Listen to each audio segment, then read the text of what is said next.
Tapi di hari H pas acara Wak, si Chris ini tiba-tiba nggak datang, terus dia nggak ada kabar. Pihak WWE pun langsung nyoba nelpon ke rumahnya kan, tapi juga nggak diangkat. Nah di sini banyak orang yang khawatir sama si Chris Wak. Ini si Chris ini kenapa nih kok?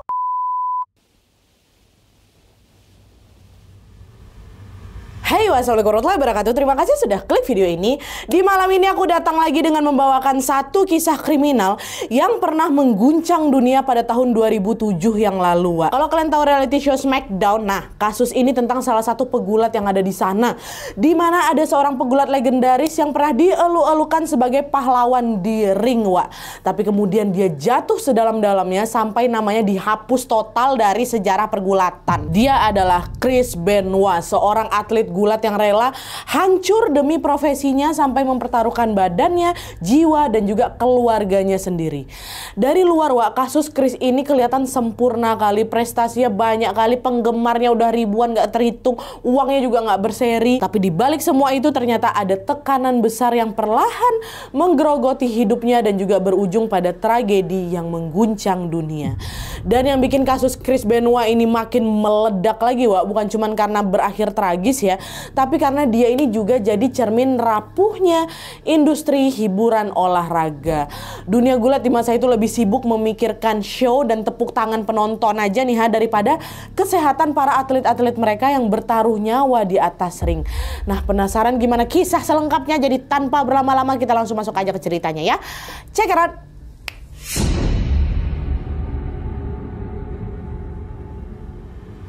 Oke, jadi kasus yang akan aku ceritakan ini menimpa seorang pegulat bernama Christopher Michael Benoit atau yang biasa dipanggil Chris Benoit.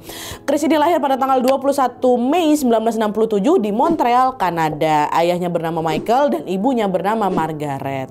Saat Chris ini berusia 2 tahun, keluarga Chris ini pindah ke Edmonton, kota yang memang dikenal sebagai sarangnya para pegulat di Kanada. Nah, sejak tinggal di lingkungan itu, Chris ini pun tumbuh sebagai anak yang sangat menyukai dunia gulat, Dia ini sering sekali nonton pertandingan dua atlet favoritnya di TV, yaitu Tom Dynamite Kid Billington dan juga Bret Hart atau Hitman. Nah, dua pegulat ini juga lah yang pelan-pelan menumbuhkan minatnya si Chris ini untuk betulan terjun di dunia gulat. Ya, nah lalu pada saat berusia 12 tahun, untuk pertama kalinya Chris ini nonton pertandingan gulat ini secara langsung, jadi nggak cuma lewat TV aja. Dan sepulangnya dia dari nonton pertandingan itu, semangatnya si Chris untuk terjun di dunia gulat makin nggak bisa dibendung lagi, Dia pun langsung bertekad lagi kan, aku pokoknya harus jadi pegulat keren kayak mereka, katanya.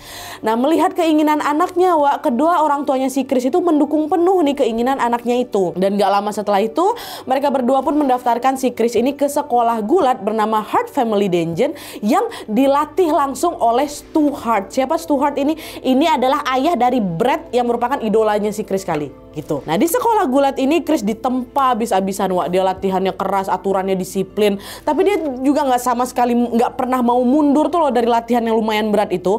Nah, di tempat ini juga Chris menekuni ada dua jurus yang kelak menjadi ciri khasnya, yaitu jurus diving headbutt, yaitu sebuah gerakan meloncat dari atas ring lalu menghantam kepala lawan itu, serta jurus snap suplex atau menggendong lawan lalu membantingnya dengan cepat ke belakang kayak gitu. Nah, dua jurus ini dia asah terus sampai akhirnya itulah yang menjadi ciri khasnya si Chris dalam setiap kali dia bertanding. Dan setelah menjalani latihan keras di sekolah gulat tadi, Chris pun memulai karir profesionalnya pada tahun 1985 waktu dia sudah berusia 18 tahun. Waktu itu Chris ini memulai debut di event yang diadakan oleh Stampede Wrestling atau organisasi lokal yang masih satu manajemen sama sekolah gulatnya tadi, Di sana Chris pun meraih kemenangan dan juga mengantongi gelar pertamanya, juara dia di situ. Tapi kemenangan itu ya cuma sebatas di level Kanada aja nih, belum sampai membuat nama Chris itu dikenal di dunia. Dan sejak kemenangan itu, Chris kembali lagi mengikuti pertandingan-pertandingan lain lagi dan hampir selalu mendapatkan juara, hampir selalu menang dia. Nah, seiring berjalannya waktu, nama si Chris ini pun mulai diperhitungkan sebagai salah satu pegulat muda berbakat yang punya masa depan yang cerah. Nah, di tengah karirnya yang mulai menanjak nih, Wak, Chris menikah dengan seorang perempuan yang bernama Martina. Dari pernikahan itu, mereka dikaruniai seorang anak laki-laki yang bernama David. Nah, kehadiran David ini seolah menjadi sumber semangat baru untuk Chris yang membuat karirnya juga semakin legit lagi. Tapi, di tahun 1989, Wak, organisasi Stampede Wrestling itu terpaksa tutup gara-gara bangkrut. Buat Chris, ini jelas pukulan berat karena dia kan jadi kehilangan tempat utama untuk ngasah karirnya kan, Wak. Tapi di balik itu juga kejadian ini membuka pintu baru dalam hidupnya, di mana si Chris ini dapat kesempatan emas untuk gabung sama organisasi gulat paling bergengsi di Jepang yang bernama New Japan Pro Wrestling atau NJPW. Setelah pelatih lamanya ngenalin si Chris ke NJPW ini. Nah, di tempat inilah kedisiplinan dan juga kemampuannya si Chris ini jadi makin terasah lagi, Wah. Berkat kerja kerasnya, si Chris ini berhasil menjuarai Best of the Super Junior 2 kali di tahun 93 sama tahun 95, dan dia ini juga memenangkan pertandingan Super G Cup di tahun 1994. Nah, prestasi itulah yang membuat nama si Chris ini pun langsung naik dan dihormati di dunia gulat internasional. Mulai naik level lagi deh ini kan. Setelah 5 tahun dia di Jepang, Chris kembali lagi pindah ke Amerika dan dia gabung lagi sama Extreme Champion Wrestling atau ECW. Nah, ECW ini, Wak, dikenal sebagai rumahnya hardcore wrestling atau pegulat-pegulat ekstrim. Setiap pegulat di sini, Wak, seringkali dipakein properti gitu loh, macam ada kursi, meja, kawat, berduri untuk dijadikan senjata. Jadi bukan sekedar gulat badan aja, Wak, ya udah mulai pakai senjata tuh di situ. Jadi siapapun yang bisa bertahan di ECW ini, mereka akan dicap sebagai petarung sejati. Dan dari sinilah, Wak, si Chris ini pun mulai dikenal sebagai pegulat yang kasar dan juga sangar. Nah, salah satu momen yang paling diingat kali sama para penikmat gulat waktu itu, Wak, adalah momen saat si Chris ini melawan pegulat kawakan bernama Sabu. Jadi di situ tuh si Chris matahin lehernya si Sabu, Wak, di tengah pertandingan. Untung masih selamat si Sabu waktu itu. Tapi bukannya dihukum, promotor ini malah menjadikan momen ini sebagai citra baru. Chris langsung dijuluki The Crippler atau si pematah leher. Dan julukan itu pula yang bikin nama si Chris ini makin ditakuti, Wak, sekaligus juga tentunya membuka jalan untuk masuk ke level yang lebih tinggi lagi. Nah, setelah 1 tahun dia berkarir di ECW itu, Wak, pada tahun 1995, Chris dapat kesempatan untuk bergabung dengan World Championship Wrestling atau WCW WCW di Atlanta.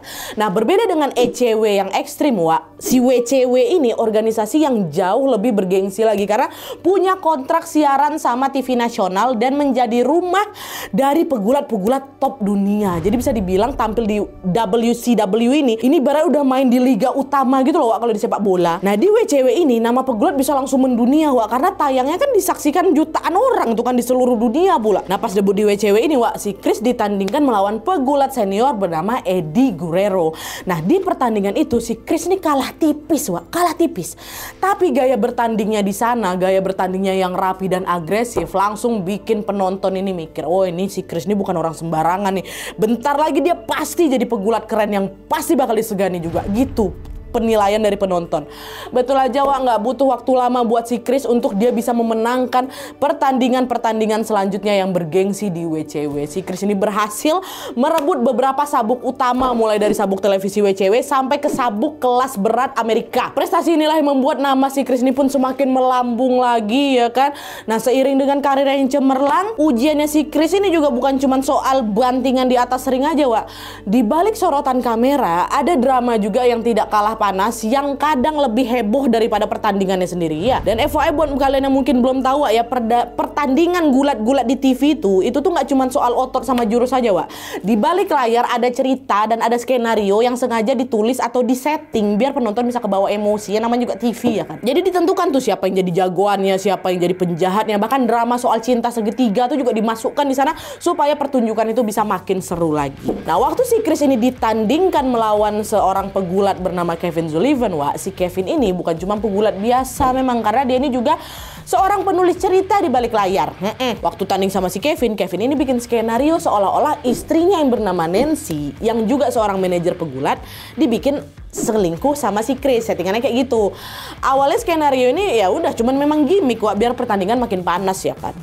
Tapi lama-lama malah jadi kenyataan, Wak. Ya, di dunia nyata si Chris sama si Nancy ini betulan jatuh cinta. Sampai-sampai mereka rela melepaskan atau meninggalkan pasangan masing-masing. Si Nancy diceraikan dan si Kevin, si Chris diceraikan dan si Martina istrinya itu. Habis itu apa? Nikah mereka. Nikah. Chris sama Nancy ini menikah. Dikaruniai anak namanya Daniel. Awalnya settingan memang. Jadi kenyataan di dunia nyata. Nah, nggak lama dari situ si Chris ini dapat tawaran lagi untuk gabung ke World Wrestling Federation atau WWF, WWF, yang kemudian berganti nama jadi WWE, WWE. WWE ini sama berkelasnya kayak WCW tadi, Wak. Cuman bedanya WWE ini lebih kayak Hollywoodnya dunia gulat gitu loh. Pertandingan di sini tuh nggak cuman soal otot aja, tapi itulah tadi ada dramanya, ada ceritanya, dan juga ada karakter-karakter ikonik yang menarik perhatian penonton. Kalau kalian familiar sama nama John Cena yang ada di SmackDown tuh, The Rock, Dwayne Johnson yang sekarang jadi aktor Hollywood kali itu, mereka semua itu awalnya memang bintang pegulat di WWE ini, Wak. Nah, pas debut di WWE, Chris Benoit ini langsung masuk ke grup The Radicals bersama 3 orang rekannya. Nah, si Chris ini terpilih masuk ke grup itu karena dia ini punya gaya yaitulah yang agresif dan juga stamina yang sangat luar biasa. Dia masuklah di grup The Radicals ini kan. Selama gabung di WWE ini, prestasinya si Chris ini semakin menanjak lagi, Wak. Menanjak terus sampai akhirnya dia bisa meraih gelar Triple Crown Champion. 3 sabuk kejuaraan sekaligus, yaitu sabuk juara dunia, sabuk juara Amerika, dan juga sabuk juara beregu. 3 sabuk bergengsi itulah yang seolah-olah menjadi bukti kalau si Chris ini bukan pegulat biasa. Dia bukan pegulat biasa, tapi pegulat langka yang ditakuti lawan dan pasti disegani sama para penonton. Nah, prestasi si Chris ini membuat seorang wartawan gulat legendaris yang bernama Dave Meltzer menyebut si Chris sebagai salah satu pegulat paling lihai dan paling presisi di sepanjang masa.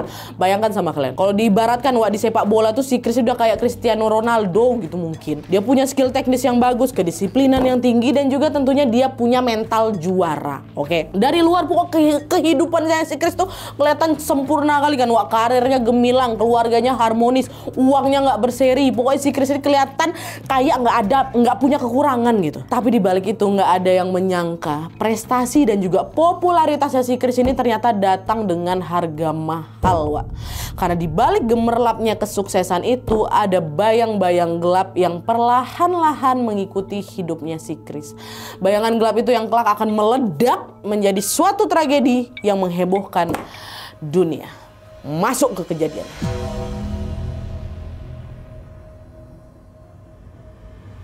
Jadi ceritanya, Wak, pada bulan Juni tahun 2007, ribuan penggemar gulat di dunia menunggu sebuah event bergengsi yang bernama Vengeance Night of Champions yang disiarkan langsung di TV pada hari Minggu tanggal 24 Juninya.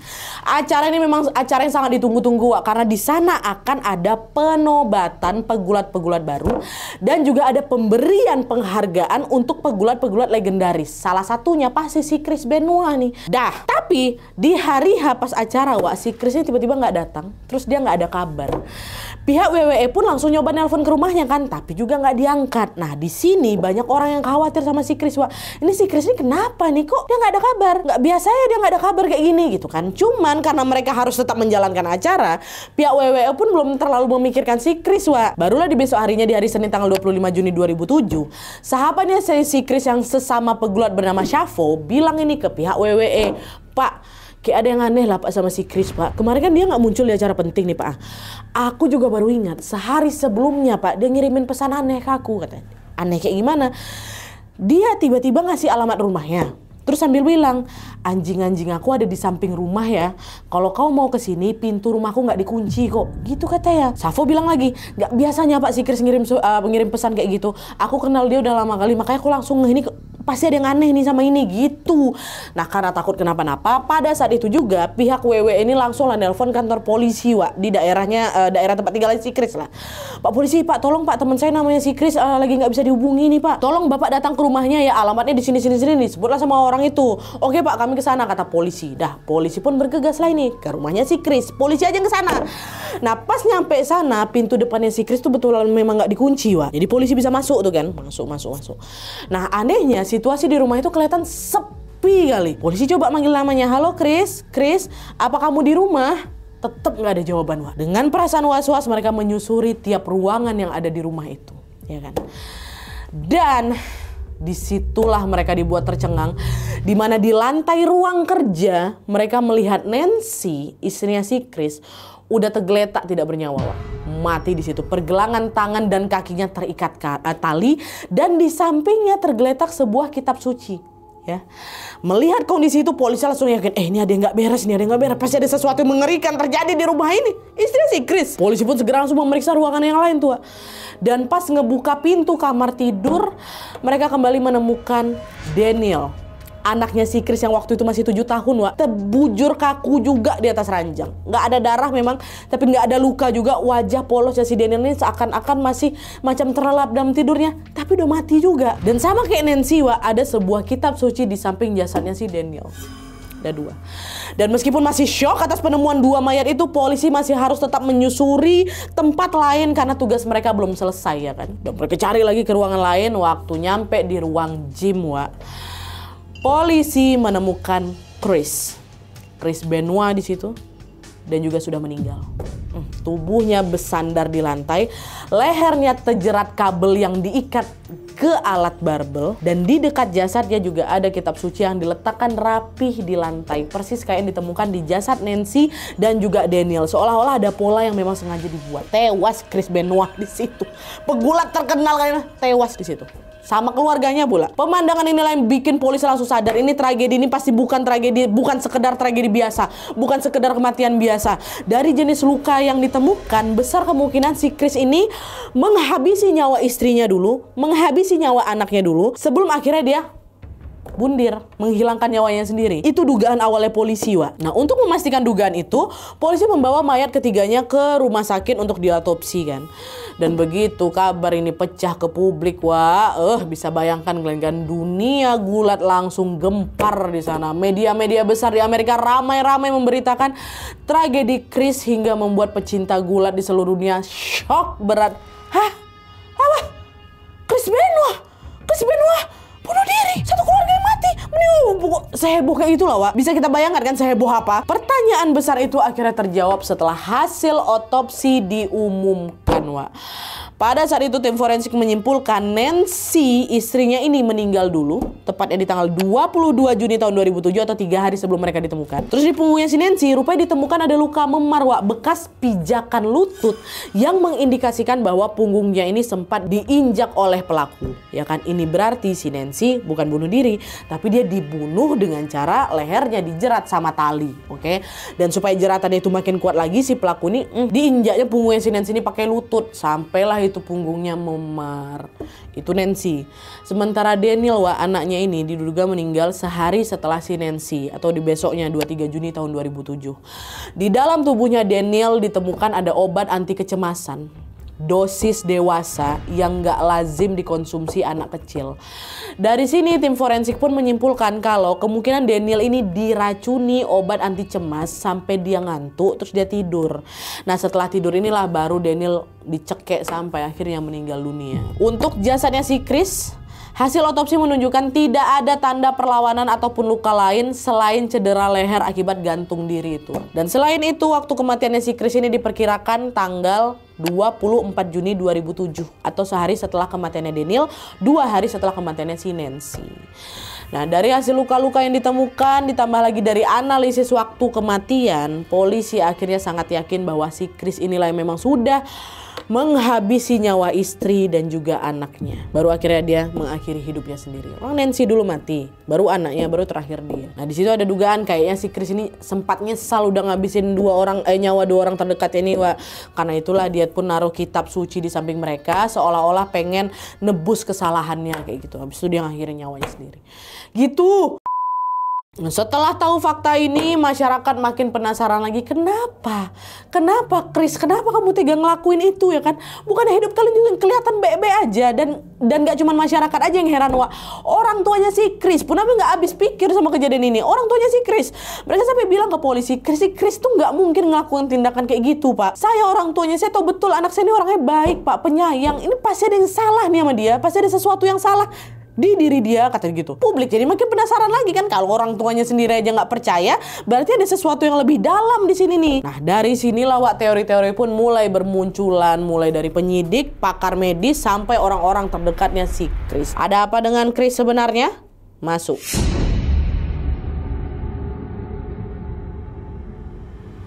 Nah jadi Wak, setidaknya ada 4 alasan kuat mendorong si Chris ini melakukan aksi keji itu. Yang pertama, Chris diduga mengalami depresi. Jadi sebelum tragedi ini terjadi, Wak, si Chris ini sempat kehilangan sahabatnya sesama pegulat yang meninggal dunia di tahun 2005. Siapa itu? Itulah si Eddie Guerrero itu. Lawannya waktu tanding kemarin tuh, Eddie ini meninggal. Nah setelah kematian Eddie, Chris ini dikabarkan sering sekali menulis surat-surat yang isinya penuh kayak rasa kehilangan, seakan-akan hidupnya nggak ada artinya lagi tanpa si Eddie, kayak gitu.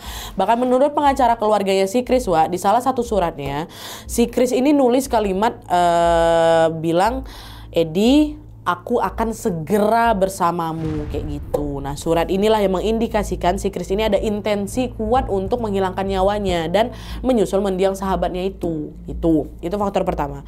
Faktor kedua, rumah tangganya si Chris dan Nancy ternyata tidak seharmonis kelihatannya. Jadi menurut keterangan polisi, Wak, setelah ditelusuri lagi ternyata pada tahun 2003 Nancy ini sempat ngajuin gugatan cerai sama si Chris. Dalam berkas gugatannya, Nancy tuh bilang kalau Chris ini sering bersikap temperamental, dia sering main tangan, bahkan dia sering merusak perabotan rumah tuh kalau dia lagi emosi. Nancy bahkan juga sempat bilang, saya tuh nggak mau sama si Chris, Pak, saya takut dibunuh sama dia, kata dia. Tapi sebelum gugatan cerai itu diproses sama pengadilan, Nancy mencabut laporan itu, Wak, dan dia milih baikan sama si Chris. Nah, gugatan cerai yang pertama itu menunjukkan kalau si Chris ini ternyata ada riwayat temperamental dan emosi yang meledak-ledak. Dan dugaan ini juga makin kuat lagi setelah polisi dapat kesaksian dari kawan-kawannya si Chris.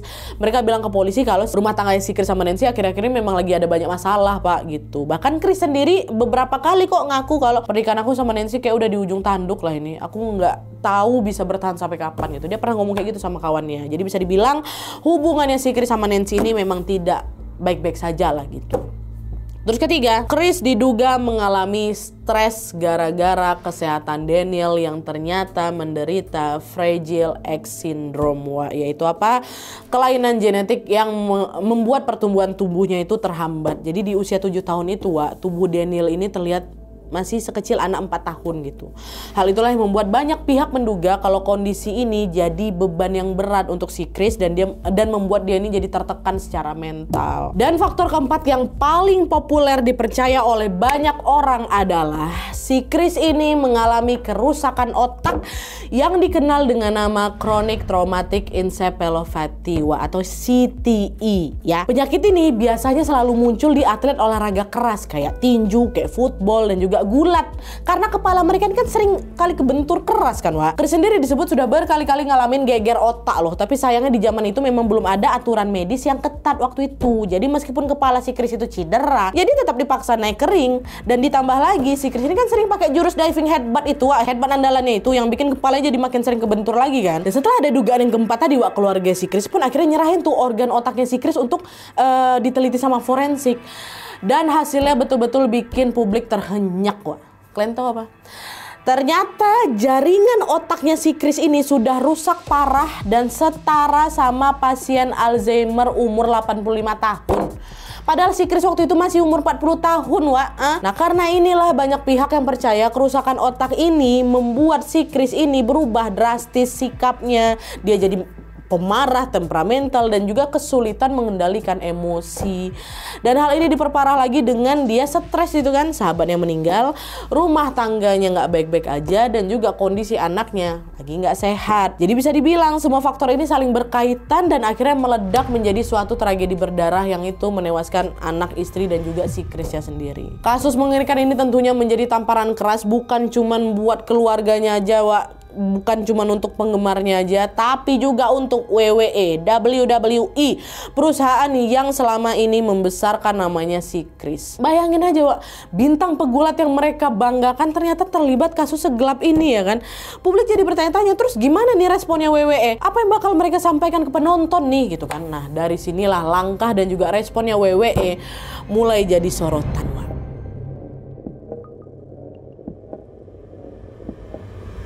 Nah jadi setelah kabar kematian si Chris ini ramai diberitakan, Wak ya, WWE langsung menayangkan acara khusus di TV untuk mengenangnya. Di awal acara itu ketua WWE Vince McMahon, tapi kenyataannya kami baru saja mendapatkan kabar kalau Chris Benoit, istrinya dan anaknya ditemukan meninggal. Jadi malam ini alih-alih acara biasa, kami akan menayangkan acara tribute selama 3 jam, menampilkan momen terbaik karir Chris Benoit dan juga komentar dari teman-temannya sesama pegulat. Itu betulan diputar di sana. Tapi meskipun di awal WWE ini sempat menunjukkan simpati atas kematiannya si Chris dan juga keluarganya, pas besoknya langsung nih sikap mereka langsung berubah drastis. Setelah mereka tahu kalau si Chris ini menghabisi nyawa anak dan istrinya, WWE terkesan menjauhkan diri dari nama Chris Benoit. Semua konten soal Chris, mulai dari artikel, profil, foto, sampai video-video tanding, semuanya mereka take down sama mereka. Dan nggak berhenti di sana aja, pihak WWE ini juga nggak pernah sekalipun nyebut nama Chris Benoit pas lagi tayang di TV, nggak pernah. Parahnya lagi, video tribute yang sempat mereka tayangkan tadi itu juga ditarik dari semua platform, seolah-olah mereka nggak mau disangkut pautkan sama Chris Benoit. Kenapa bisa sampai kayak gitu? Karena menurut mereka, kasus ini adalah aib yang memalukan dunia gulat. Tragedi Benoit ini bukan sekedar kabar kriminal biasa aja, tapi sudah menyangkut isu kekerasan dalam rumah tangga, pembunuhan anak, sampai bunuh diri. Kan seram kali itu kan, hal yang sangat sensitif untuk publik. Dan kalau sampai nama Chris Benoit ini masih terus dikaitkan sama WWE, mereka khawatir citra perusahaan bakal hancur, sponsor bisa kabur, dan kepercayaan penonton bisa runtuh. Itulah alasan mereka pilih jalan paling ekstrim, yaitu menghapus semua jejak Chris Benoit dari sejarah WWE. Seakan-akan si Chris ini nggak pernah ada. Iya, di saat WWE ini berusaha macam cuci tangan dan gak mau lagi disangkut pautkan sama si Chris, media di seluruh dunia justru sebaliknya. Kasus ini tetap diliput secara besar-besaran, bahkan sampai jadi headline utama di banyak sekali negara, selama beberapa minggu ya, bukan cuma sehari 2 hari, beberapa minggu. Ya pasti heboh kali lah dunia waktu itu. Nah, karena kasusnya ini udah diperbincangkan di mana-mana juga, masyarakat Amerika pun menuntut pemerintah untuk turun tangan dan juga menyelidiki kasus ini lebih dalam. Nah, tekanan publik inilah yang akhirnya bikin pemerintah mengeluarkan aturan baru lewat Badan Anti Doping Nasional. Sejak saat itu mereka mengharuskan Badan Anti Doping ini buat lebih sering lagi memeriksa kesehatan para pegulat, macam ngetes kandungan steroid, hormon, dan lain sebagainya. Jadi apabila ada atlet yang ketahuan positif steroid, doping, atau zat-zat berbahaya, mereka akan mendapatkan konsekuensi berat, mulai dari scoring, denda, sampai pemutusan kontrak gitu. Dibikin aturan kayak gitu, Nah, sejak adanya aturan itu, WWE pun kayak tersindir gitu loh, dan terdorong untuk ikut berbenah juga. Dan betul, nggak lama dari situ WWE pun mulai menyediakan program rehabilitasi untuk pegulat yang kecanduan steroid dan juga doping yang berbahaya. Dan sekitar 4 tahun kemudian nih, setelah kematian si Chris, WWE resmi melarang jurus pukulan ke kepala lawan, serta juga menyusun protokol tentang geger otak. Ya, jadi kalau misalnya ada pegulat yang kena benturan parah saat bertanding, maka pertandingan pada saat itu harus dihentikan sampai dokter nyatakan dia aman untuk kembali lagi tampil. Kayak gitu sekarang peraturannya. Tapi kalau pegulat itu mengalami geger otak nih, nggak boleh ikut tanding lagi. Dia harus istirahat dan menjalani pengobatan intensif. Nggak kayak si Chris dulu dipaksa, oke naik lagi kering kalau nggak kenapa-napa gitu.